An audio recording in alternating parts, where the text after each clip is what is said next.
جو 17 سیٹوں والا ہے، عوام کے خون پسینے کی کمائی پہ وہ جہاز کو اس طرح استعمال کر رہے ہیں جیسے ترکی ہمارے ساتھ جیسے کھڑا رکشا ہے۔ استعمال کیا جاتا ہے، رکشا کاظمی استعمال صاحب پہلے تو مجھے یہ بتائیے کہ جو گنڈا ایکٹ آپ نے پڑھ لیا ہے، جو تجاویز ہیں مجوزہ گنڈا ایکٹ جو ہے جناب نے پڑھ لیا ہوا ہے؟ جی ہاں، ضرورت ہے ہمیں اس کوئی؟ بات یہ ہے، سوال گنڈے کا ہوا ہے، غصہ میرے بھائی بسرا کو آ گیا، مجھے تو سمجھ نہیں آئی گنڈے ایکٹ کا اتنا زیادہ غصہ اور شدید اضطراب کا شکار کہ پتہ نہیں کیا ہو گیا بھائی۔ ان کو کہیں سلامت رہیں، آپ نے سوال کیا گنڈے ایکٹ کا، جواب آپ کو ملا وہ 18 سیٹیں، وہ فارم 47۔ مسئلہ یہ ہے کہ وہ کیسے وہ ختم نہیں ہوتی، ایک سیٹ بتا لی تھی کاظمی صاحب، ایک سیٹ کٹاؤ۔ اچھا مسئلہ پتہ ہے کیا یاد ان کو آتا ہے 2018 وہ فیض حمید والا دور، اس دور کے اندر جب ان کو ملی وہاں سے 56 سیٹیں اور پی ایم ایل این کو 90، ان کی 90 بدلی 64 میں فیض صاحب کی محبت میں، اور ان کو ملی 116، تو ان کو وہ دور یاد آتا ہے فیض حمید کا 2018 والا، جب ان کو قوم پہ مسلط کیا گیا، اور اس مسلط شدہ حکومت نے پھر پنجاب میں کیا کیا، کے پی میں کیا کیا، وہ پنکی گوگی گینگ پنجاب کا بیڑا غرق کر کے آج وہ پنکی کہاں پہ بیٹھی ہوئی ہے، اور ملک ریاض والا معاملہ آپ کے سامنے ہے۔ ان کو کہیں وہ اس خمار سے نکل آئیں، وہ سارے الیکشن 2018 طرز کے نہیں ہوتے۔ پھر آپ نے دیکھا 2024 کے اندر جناب من پھر وہی ضمنی انتخابات ہوتے ہیں جو یہ دعویٰ کر رہے ہیں فارم 47 کا، 21 الیکشنز میں یہ 2024 میں الیکشن ہار جاتے ہیں۔ تو یہ تو بڑی عجیب و غریب منطق ہوتی ہے۔ کوثر بھی اجازت دے تو ایک جملہ ایڈ کر لوں؟ سوال کریں، چلیں جی بسم اللہ کریں۔ ملک ریاض صاحب کی اب بات کرتے ہیں یار، حکومت آپ کی اور بڑی پاورفل گورنمنٹ، ابھی اس الیکشن کے بعد تو بڑے طاقتور، پڑھو نا یار، 1001 لوگوں کے نام لیتے ہیں آپ، وہ فرح بی بی کا نام لیتے ہیں یار، پکڑے نا۔ یہاں پہ دیکھتے ہیں تحریک انصاف کا ایک بچہ ہوتا ہے، جھنڈا اٹھاتا ہے، نہیں ملتا، اس کے بھائی کو اٹھا لیتی ہے پولیس، وہ چک لو نا یار، ان کی فیملی نہیں، اس کی ماں کو، اس کی بہن کو، اس کو بیٹی کو اٹھا کوئی لیتی پرچہ دے دے، وہ کوئی گاڑیاں شاڑیاں کی گفٹ دی دوائیاں ہوں گی نا، ادھر کی پرچہ دے دے۔ ثاقب یہ کاؤنٹر کویسچن 1000 بنتے تھے جب بسرا صاحب نے الزام لگائے ہیں، بدقسمتی سے آپ نے ایک بھی نہیں اٹھایا ان کے۔ میں نے ان کو بولا تو ہے نا، میں نے بھائی ان کو بولا تو ہے کہ پیکا ایکٹ لے کے آئے تھے، پیکا ایکٹ کے اوپر انہیں بولا ہے کہ آپ بھی لے کے آئے تھے۔ بھائی جن پہ یہ الزامات لگاتے رہے ہیں 3.5 سال، وہ پراپرٹیز، وہ ایون فیلڈ، وہ فلان، وہ ٹمکان، قوم کا 65 بلین پاؤنڈ خرچ کیا برطانیہ میں، کسی ایک بندے کو یہ واپس لائے؟ بھائی واپسی اتنی آسان نہیں ہوتی، کوششیں ضرور ہوتی ہیں۔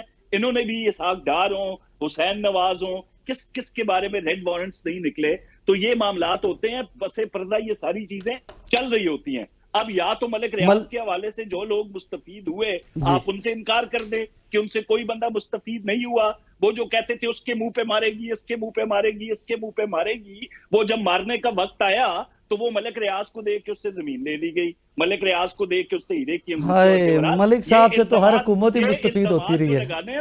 الزامات سے پہلے تھوڑا سا سوچ لیا کریں۔ اب آ جائیں گنڈا ایکٹ کی طرف۔ نہیں یہ آپ نے جواب ابھی اس کا جواب بھی دینا، لکھ لیں، اس کو سوال کو بھی لکھ لیں کہ ملک صاحب کے اوپر ابھی تک آپ نے کیا کیا ہے، اس کو بھی ڈیٹیل میں ایڈریس کر دیا، گنڈا ایکٹ پہلے کر لیتے ہیں۔ ملک ریاض کے حوالے سے جو بندہ مستفید ہوا وہ چوری کے کیس میں اندر ہے، 14 سال کی سزا کاٹ رہا ہے، جس کو یہ روزانہ باہر لے کے آتے ہیں۔ جو بندہ ان سے مستفید ہوتا ہے، وہ جو پیسہ سپریم کورٹ میں تھا وہ نکال کے حکومت وقت نے لے لیا ہے، چوری کا مال مسروقہ برآمد ہو چکا ہے۔ اب اس برآمد شدہ پیسے کو صحیح سمت میں لگایا جائے گا۔ اب ملک ریاض نے جو جرمانے کی بعد میں پیسہ جمع کرایا تھا سپریم کورٹ میں، وہ وہاں پہ موجود نہیں ہے۔ وہ حکومت نے وہ مال مسروقہ چوری کا مال برآمد ہو گیا، ختم نہیں ہوا۔ ختم ہوتا تو موصوف واپس آ جاتے، وہاں پہ جا کے مزید وہ معاملات نہ کرتے۔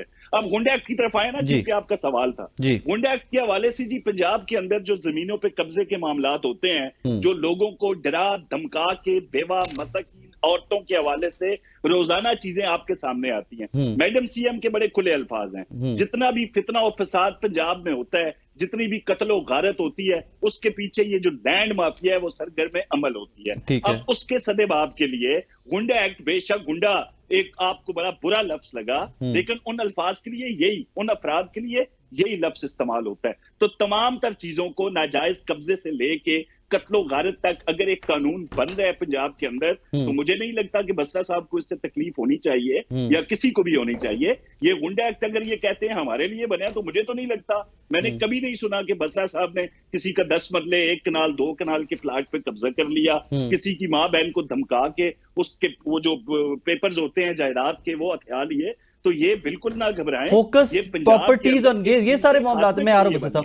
فوکس یہ ہے کہ جو پراپرٹیز پہ قبضے، یہ فوکس ہے گنڈا ایکٹ بالکل کا. ہے. سب سے بڑی فساد کی جنگ میں ذرا یہ پڑھ ہے دوں، صاحب کہ میں پنجاب مجوزہ کے تجاویز کاظمی صاحب آپ کی اجازت سے پڑھ دوں ناظرین کے لیے مجوزہ تجاویز جو ہیں اس کے اندر. بسم اللہ پڑھیں. اس کے اوپر جی منشیات فروشی بہت اچھی بات ہے، جوا بہت اچھی بات ہے، بھتہ خوری بہت اچھی بات ہے. سائبر کرائم کی ڈیفینیشن پاکستان کے اندر بہت وسیع ہے. ہر بندہ سائبر کرائم دے انڈر تسی لے آندے ہو، کنوں بھی کسر بھی لے آؤ، سائبر کرائم بھی اس کے اندر ہے. ہراسانی میں ملوث شخص، منظم مجرمانہ سرگرمی، جعلی دستاویزات کے استعمال، سوشل میڈیا پر اسلحہ کی نمائش اور سرکاری عہدیدار کا بیروپ بدلنے والا غنڈہ قرار دیا جائے گا. سوشل میڈیا کتھوں آ گیا؟ مطلب آپ نے ڈیجیٹل کرائم ایجنسی اور اتنا کچھ ہم نے بنا لیا اس کے لیے روک تھام کے لیے. غنڈہ ایکٹ ہے کتھوں آ گیا؟ دیکھیں سوشل میڈیا کے اوپر اسلحے کی نمائش اگر آپ بندے Agreed. گننا شروع کر دیں، نام لینا مناسب نہیں ہوگا. اگر آپ دیکھ لیں کہ اسلحے کی نمائش کون لوگ کرتے ہیں، وہ جو مختلف قسم کے ناموں کے ڈیجٹس کے گروپس بنے ہوئے ہیں وہ کون ہیں، تو یہ ساری چیزیں اس پیرائے میں آتی ہیں ثاقب. اس سے پریشان ہونے کی بات نہیں ہے، بلکہ ان کی تائید کرنی چاہیے. ایسے اقدامات کی تعریف کرنی چاہیے جن پہ ہم تنقید کر رہے ہیں. مجھے سمجھ نہیں آتی، بسرا صاحب نے آغاز تو گنڈا ایکٹ سے کیا، بریک جا رہی 17 سیٹوں پہ، تو یہ اسی 18 فوکس 17 ہو رکھ کے گئی. اگر آپ تھوڑی سی تحقیق کریں. میں نے انہوں نے کہا نا مجھے کہ ایک سیٹ زیادہ کر دیا، تو میں نے ان کی خوشنودی کے لیے اس کو کم کر دیا. میں نے کہا چلیں ان کو خوش کرنے. سارا بھارت نے جوائن کیا، میں واپس آپ کی طرف آ رہا ہوں. سارا صاحبہ السلام علیکم جی. السلام علیکم جی. Ma'am thank you very much for your time. ہم ڈسکس کر رہے ہیں جی ایک پنجاب گورنمنٹ ایکٹ لے کے آ رہی ہے، غنڈہ ایکٹ. I'm sure کہ کچھ کانورسیشن آپ نے بھی سن لی ہوگی، میں آپ کے لیے تھوڑا سا پڑھ کے بھی سنا دیتا ہوں. یہ غنڈہ ایکٹ جو ہے جناب، اس میں منشیات فروشی، جوئے، بھتہ خوری، سائبر کرائم، ہراسانی میں ملوث شخص، منظم مجرمانہ سرگرمی، جعلی دستاویزات اور اس میں سائبر کرائم بھی کچھ اس کے اندر آئے گا. یہ پنجاب گورنمنٹ ایک مجوزہ ایکٹ ہے، ابھی اس کے اوپر کام جاری ہے. ڈو یو تھنک ہمیں اس نام سے مجھے خیر پہلے شوق لگا غنڈہ ایکٹ، اور ضرورت بھی ہے اس طرح کے ایکٹس کی لانے کی؟ السلام علیکم. کیوں پنجاب میں گنڈا راج لگا ہوگا تو اس کے لیے گنڈا ایکٹ لے کر آ رہے ہیں؟ نہیں وہاں پنجاب گورنمنٹ ہے. آپ نے وہ چیزیں بتائی ہیں، یہ تو سامنے کی چیزیں ہیں. اب وہ کہتے ہیں نا کہ وہ ہم بھی کھانا کھاتے ہیں اور ہمیں پتا ہے کہ یہ جو آپ نے چیزیں بتائی یہ تو سامنے کے لوازمات ہیں نا کہ اس میں یہ ہوگا اور وہ ہوگا. جیسے پیکا ایکٹ کے لیے آپ نے سنا ہے، مگر وہ یہ کہ پرسنل توہین کے اوپر لوگوں کے اوپر مقدمے بنائے گئے اور ان کو اٹھایا گیا. آپ خدا جانے اور کیا چاہتے ہیں. جس طریقے کی جو وہ کہتے ہیں نا کہ ایک وہ مئی کے بعد جو پنجاب میں ہم نے فسائیت اور غنڈہ گردی دیکھی پولیس کی، اس کے بعد خدا تعالیٰ رحم کرے وہاں کے رہنے والوں کے اوپر.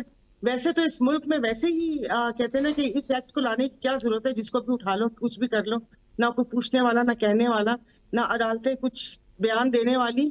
اور ایسے مذاکرہ خیز وہ کہتے ہیں نا کہ بیان آتے ہیں ہمارے ججز کی طرف سے. تو کیا ہو سکتا ہے؟ اب میرے خیال میں اس چیز کو وہ قانونی شکل دینا چاہتے ہیں، اور آپ کو بھی پتہ ہے اور مجھے بھی پتہ ہے کہ اس آڑ میں کون سی وہ راس لیلا رچائی جائے گی، وہ آپ مجھے بہت اچھے طریقے سے پتہ ہے. تو اس پہ میں کیا بات کروں؟ بس اب میری درخواست پہ بسرا صاحب کے لیے نا وہ سندھ میں تھوڑی سی جگہ رکھیے گا کہ اگر پنجاب میں یہ ایکٹ پاس ہو گیا تو کم از کم کوئی کے پی سندھ ادھر ادھر تو ہو جائے. بچ سے سندھ میں کچے کے ڈاکو ہیں نا کہ جو پکے اور کچے کے ڈاکو، ہم تو پہلے ہی وہ کیا کہتے ہیں کہ یہاں پر پھنسے ہوئے. بسرا صاحب میرے بھائی نے 2-3 باتیں کی، میں ان کا جواب دے لوں.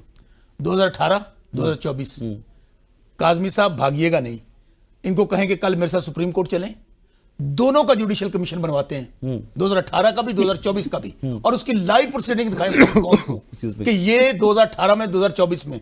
اگر کاظمی صاحب میں کل آپ کا ویٹ کروں گا، 2 دن ویٹ کروں گا. ایک مثال میں ایڈ کر دوں، کر دیں. قاسم سوری صاحب والا سٹے. سر سن لیں، قاسم سوری، میں پھر کہہ رہا ہوں، میں ایک سیٹ کیا بات کر رہے ہیں، ہم کہہ رہے ہیں کہ آپ دونوں الیکشنز کا جوڈیشل کمیشن بنا کے لائیو پروسیڈنگ دکھا دیں قوم کی. 2 جوڈیشل کمیشن اور بنا دیں، 9 مئی کے فالس فلیگ آپریشن کی اور 26 نومبر کے قتل عام کی، اس کی بھی لائیو پروسیڈنگ دکھا دیں. آگے خیال صاحب چلیں. انہوں نے کہا کہ یہاں پر آپ نے بڑا عمدہ سوال اٹھایا، ملک ریاض کو کیوں نہیں ابھی تک انہوں نے گرفتار کیا؟ وہ دوسری بات واپس ہی نہیں آ رہا. آگے دوسری بات سنیں. اچھا گرفتار کرنا ہو تو جب شوکت بسرا نہیں ملے گا، میری ماں کو اٹھا لیا جائے گا، بہن کو اٹھا لیا جائے گا، بیٹی کو اٹھا لیا جائے گا، ہمارے گھر توڑ دیے جائیں گے، ہمارے کاروبار بند کر دیے جائیں گے. ان سے پوچھیں کہ جو ہمارے دور کے اندر یہ کہہ رہے ہیں کہ وہ جی ٹرانسفر پوسٹنگ ہوتی تھی، ان سے پیسے لیے جاتے تھے، جو ایڈیشنل چیف سیکرٹریز زاہد اختر زمان صاحب آج کل چیف سیکرٹری لگے ہوئے ہیں، ہمارے دور میں